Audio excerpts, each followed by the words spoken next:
these people, these MAGA loons, I call them, they haven't got the common sense to investigate some of this stuff. Just search it. Trump's there calling it a war zone.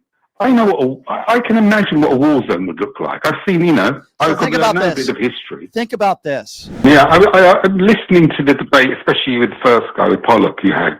Yep. And I always try and challenge myself. I always say to myself, suppose I'm wrong. Suppose I'm in a media bubble.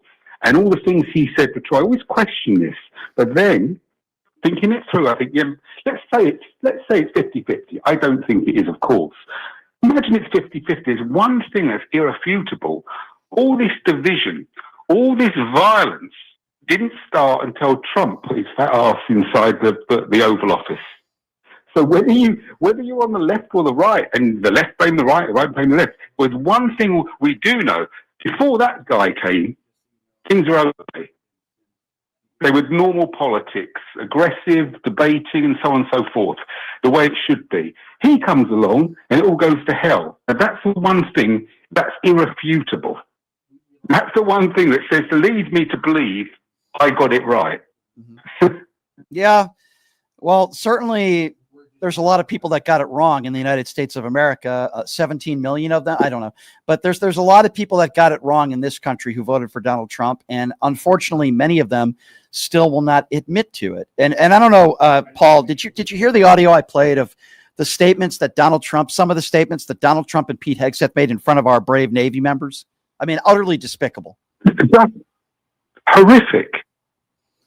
Yeah. Just horrific. And I don't know whether it's filtered through on you, but there's been a pushback from the military. I can't remember which state it was, but the National Guard refused to actually go in on Donald Trump's orders based on it being an illegal order. It's going to be quite a big thing. And now Gavin Newsom Gavin Newsom is suing, apparently, and Trump is calling in the National Guard to go to Portland.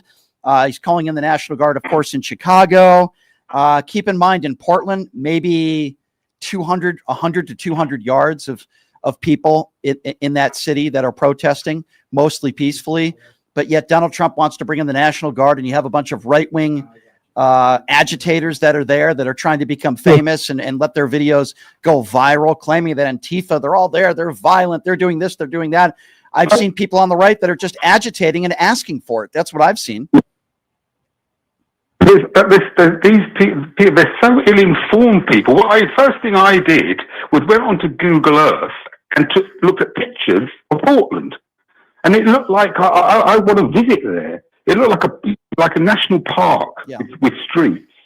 Yeah. And yet these people, these MAGA loons, I call them, they haven't got the common sense to investigate some of this stuff. Just search it. Trump's there calling it a war zone. I can imagine what a war zone would look like. I've seen, So think about a this. bit of history. Think about this. Less than a half a block of mostly peaceful protesters, and Donald Trump is calling it a war zone. Yet we had over 1,500 people, half of them committing very violent crimes on January 6th. And Republicans called that a tourist visit. Think about that for a minute.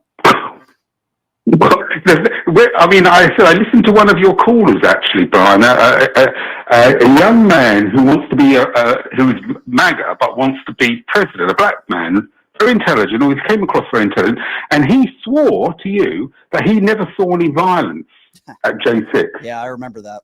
Just ridiculous. And I don't know whether you remember, but you were going to send in the video, and I thought, is he lying?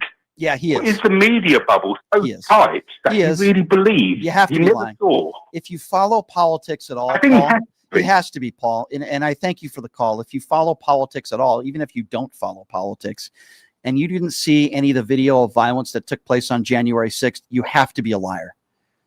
Thank you for the call, Paul. I appreciate you.